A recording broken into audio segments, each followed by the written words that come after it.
So welcome back to another episode. We're going to do something a bit different today. So you'll see that it's a bigger canvas. Instead of the 16 by 20, I've gone with a 20 by 24, and that means it's almost twice as much paint. And we're still in a winter mode here, so we're going to go to a nice wintry, frosty morning here.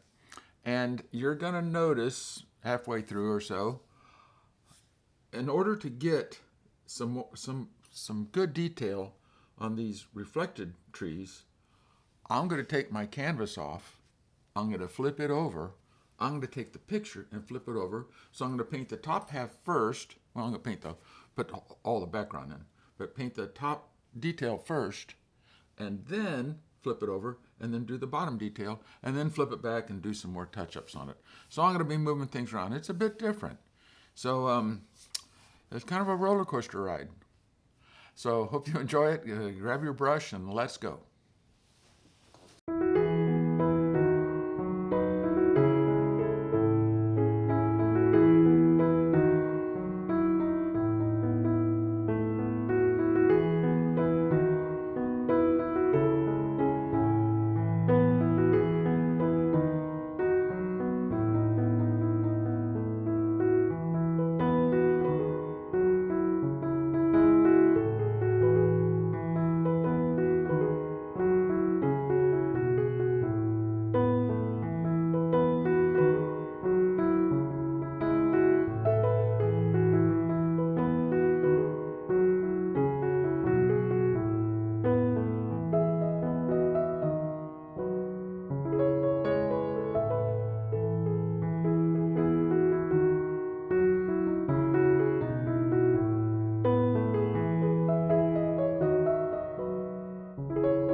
Okay, I gotta say that was a pretty wild one. That was interesting. Well, I hope you enjoyed watching it. It was interesting. So, okay. Well, until next time, we'll keep trying. We just keep trying. Thanks.